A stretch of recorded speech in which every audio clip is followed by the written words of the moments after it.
South ఇండియాలోనే అతి తక్కువ ధరలకే రత్నాలందించే ఏకైక సంస్థ 6JVR. Mahindra group chairman Anand Mahindra వచ్చే ఏడాది నాటికి భారతదేశం తన మొదటి ఎలక్ట్రిక్ ఎయిర్ టాక్సీని అందించే అవకాశం ఉందని ఆయన సంచలన ప్రకటన చేశారు.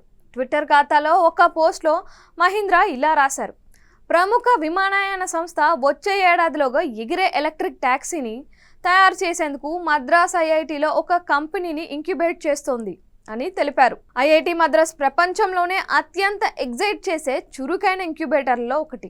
వారికి ధన్యవాదాలు.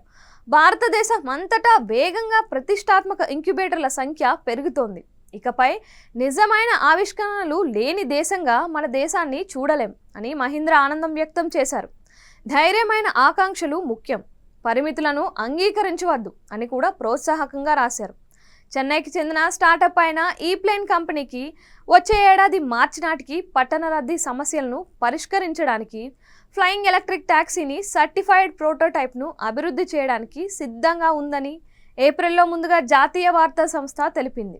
మద్రాసులోని ఐఐటిలో నెలకొల్పిన కంపెనీ సమీప భవిష్యత్తులో 2 నుంచి 6 కిలోగ్రాముల వరకు పేలోడ్లను మోసుకెళ్లే సామర్థ్యం ఉన్న డ్రోన్లను వాణిజ్యీకరించడంపై దృష్టి సారిస్తోందని సీనియర్ ఎగ్జిక్యూటివ్ ఒకరు తెలిపారు. ఈ ప్లేన్ కంపెనీ వ్యవస్థాపకుడు CEO సత్య చక్రవర్తి మీడియాతో మాట్లాడుతూ, ఇది ఈవీటోల్ అంటే ఎలక్ట్రిక్ వర్టికల్ టేకాఫ్ మరియు ల్యాండింగ్ విమానాన్ని అభివృద్ధి చేస్తోంది.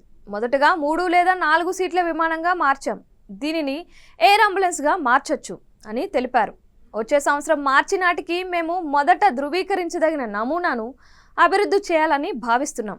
Directorate general of civil aviation నుంచి సర్టిఫికేషన్ పొందడానికి మరో 2 ఏళ్లు పడుతుంది అని చక్రవర్తి పీటీఐకి చెప్పారు. స్టార్టప్ వెబ్సైట్ నుంచి వచ్చిన సమాచారం ప్రకారం ఒక ఈ ప్లేన్ వ్యక్తిగత వాహనం ప్రయాణ సమయాన్ని 60 నిమిషాల నుంచి 14 నిమిషాలకు తగ్గిస్తుంది. ఈవీటోళ్లను ఉపయోగించి పట్టణ ప్రాంతాల్లో రద్దీని తగ్గించడం సంస్థ విస్తృత లక్ష్యం అని తెలిపింది.